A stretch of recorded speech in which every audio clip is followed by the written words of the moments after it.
Una cosa importante que mencionamos en la mucosa gástrica, recuerdan una propiedad importante, el gran recambio. ¿Recuerdan cuánto demoraban las células mucosas en recambiarse totalmente? ¿Alguien recuerda? 3 días, dijimos 3 días. Ahí en caso de irritación, en caso de necesidad podía ser mucho menor, pero generalmente en forma normal 3 días. Acá también hay un continuo recambio, pero lo interesante es que acá en la base de la cripta de Liverpool están las células indiferenciadas, algo así como las stem cells que hablamos en sangre. Ahí están las células primitivas, las células indiferenciadas, que a medida que ascienden van cambiando de morfología, o sea, primero son secretores, luego se transforman en absorbentes, es la misma célula que va ascendiendo y al final termina por descamarse. O sea, acá se van originando y van modificándose a medida que van madurando, van modificándose a medida que van ascendiendo y al final son eliminados. ¿Cuánto demora este recambio? Más o menos 5 días. En 5 días estas células son eliminadas. O sea, continuamente también se va recambiando la mucosa intestinal. Eso es importante porque por alguna razón, tanto en el estómago como acá también, alguna razón son lesionadas las células de la mucosa, inmediatamente son reemplazadas por nuevas células que eventualmente podrían ser puertas de entrada de microbios. Recuerden, la área de absorción, 2 millones de centímetros cuadrados. Un hecho interesante es el transporte de cloruro. Tenemos acá la luz, la membrana vasolateral. En las células epiteliales del intestino es importante diferenciar 2 zonas, la zona luminal y la zona vasolateral. Tanto estructural como funcionalmente son diferentes. Incluso la existencia de bombas, canales son diferentes. La cara apical, la membrana apical y la membrana vasolateral. Y también las uniones son muy importantes, las uniones herméticas entre células epiteliales contiguas, que solamente deja pasar moléculas muy pequeñas y el agua, no deja pasar moléculas más grandes. Uno de los iones importantes es el cloruro. El cloruro entra por la membrana vasolateral, por esa bomba que ustedes conocen, acoplado al sodio y potasio, y ese cloruro sale por este canal hacia la luz, por canales que dependen de AMP cíclico, una proteína quinasa que funciona a base de AMP cíclico. ¿Recuerdan cómo también le llamamos esos canales? CFTR. Eso es. O sea, canal de la fibrosis quística, Entonces, normalmente estos canales dejan pasar y son autorregulables, hay cierta cantidad de AMP cíclico que se forma, agotado lo cual se cierra y deja pasar por cantidad suficiente de cloruro. Ese cloruro genera una gradiente eléctrica por el cual migra el sodio. La migración del cloruro de sodio genera una gradiente osmótica y eso arrastra al agua, ¿no? De esa manera tenemos electrolitos y tenemos agua en la luz y las secreciones adecuadamente fluidas.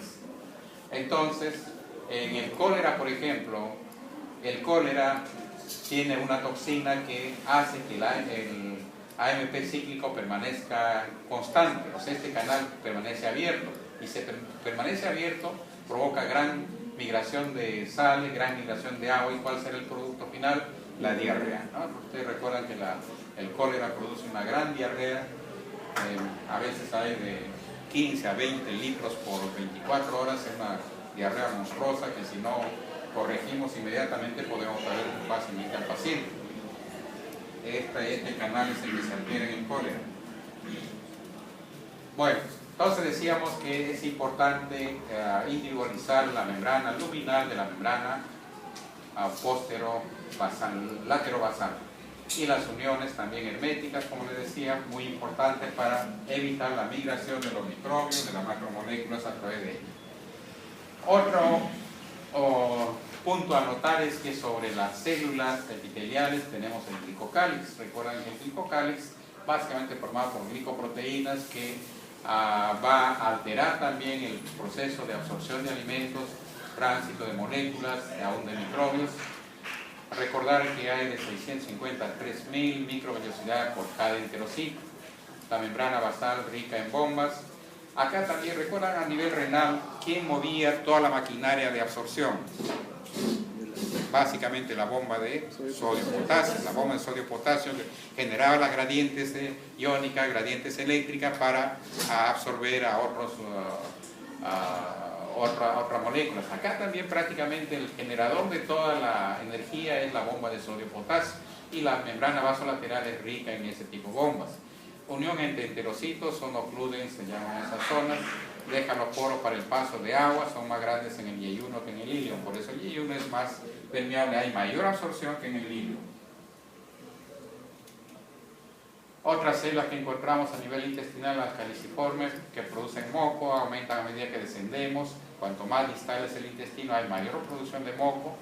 Se estimula por reflejos locales, células argentafines que secretan amina, por ejemplo la serotonina, las células Panet que están en la base de la cripta. Las células Panet secretan factores de crecimiento. Les decía que una característica del epitelio intestinal era su gran recambio, igual que el epitelio gástrico también, su gran recambio. Y ese recambio es promovido por la presencia de factores de crecimiento.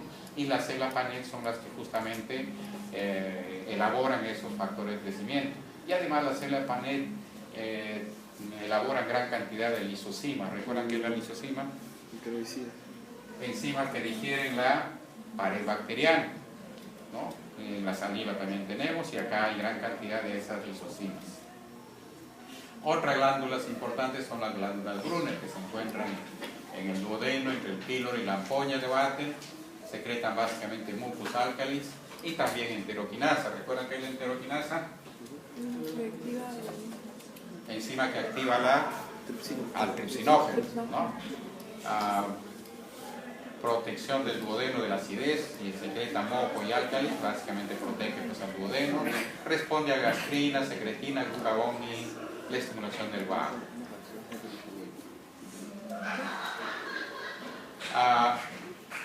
Una cosa importante, le decía que el que va a movilizar grandemente todo el proceso de absorción es la bomba de sodio-potasio. Eso existe a lo largo de todo el tubo digestivo y prácticamente la membrana luminal es muy permeable para el sodio, de modo que hay reabsorción de sodio a nivel de todo el tubo digestivo. Y es una membrana de poca resistencia osmótica, de modo que la cantidad de líquido que se va a absorber o se va a secretar va a depender de las gradientes osmóticas que se van creando. Entonces, tanto el agua puede fluir en una u otra dirección obedeciendo a sus gradientes osmóticas. En general, el balance es cero porque no hay las condiciones osmóticas deben ser iguales fuera y dentro del tubo digestivo. Cuando no ocurre así, a veces se acumula líquido en el tercer espacio, hay atrapamiento de líquido, un sujeto puede estar deshidratado porque todo su líquido se acumula en el tubo digestivo. Algo así como le dije del ilio paralítico, algo así, pero en este caso se acumula líquido y es también un problema bastante difícil de manejar. Los líquidos entonces en el intestino delgado son isosmolares. Ya les digo, si hay desequilibrio osmolar, hay migración ya sea en el sentido de secreción o de absorción. Entonces el volumen de la secreción estará en función de la osmolaridad. En general el tubo del intestino, la secreción es alcalina con moco y un volumen 3.5 a 7 litros. ¿Cómo está regulada la secreción intestinal? Por reflejos locales que aumentan o disminuyen. Los vasodilatadores aumentarán por vasodilatación, los vasoconstrictores disminuyen, lógico, porque aumenta o disminuye la irrigación, los colinérgicos aumentan. No está bien definido el papel de los péptidos gastrointestinales, no es el HIP, sino péptidos gastrointestinales. Bien, entonces el proceso de digestión que ya lo sabemos, los carbohidratos, los almidones, el glucógeno. El almidón, recuerda, está formado por dos tipos de moléculas. ¿Cuáles son? Amilosa y la pectina. La mayor parte es la pectina, hay amilosa en 10 a 20% del almidón. El glucógeno prácticamente es ramificado como la pectina. Los disacáridos importantes y los monosacáridos importantes de la dieta. Acá entonces el glucógeno, el almidón, está formado por amilosa, amilopectina, amilosa de la molécula lineal, entonces la degradación solamente terminará en triosa y maltosa. En cambio, la amilopectina, como tiene uniones de tipo 1,6, nos da triosa, disacárido y alfa-descrines. ¿no? Alfa-dextrina por ese enlace alfa 1,6. Ahí he enumerado algunos de los carbohidratos más importantes.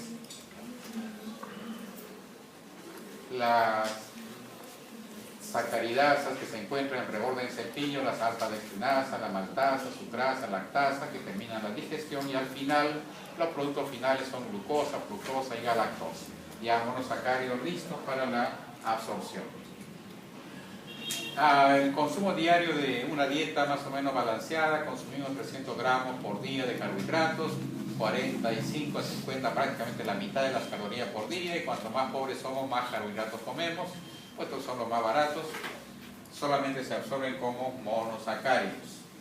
Otra vez ahí, si alguien no captó la estructura, el enlace alfa 1,4, enlace 1,6, la amilosa sobre el enlace de alfa 1,4, la amilopectina también presenta enlace tipo alfa 1,6.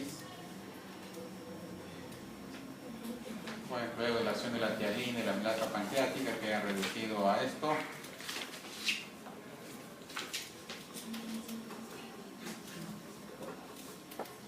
Entonces, la glucoamilasa también se llaman a todas las enzimas que están en reborde del cepillo, son los que terminan la digestión.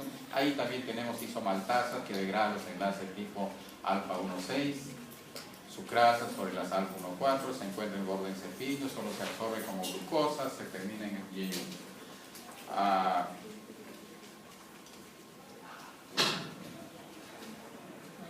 Seguimos especulando sobre lo mismo.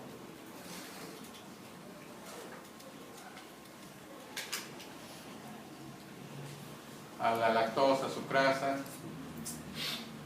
que degradan a los respectivos sustratos, a glucosa, fructosa, galactosa, son los únicos que se van a absorber.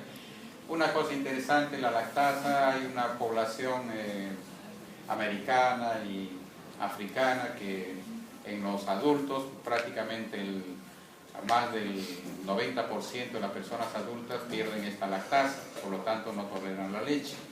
Si no hay lactasa, no se digiere la lactosa y la lactosa pasa al intestino grueso. En el intestino grueso las bacterias degradan a ácido láctico con la producción de anhídrido carbónico, hidrógeno y ácido láctico que acidifica la deposición.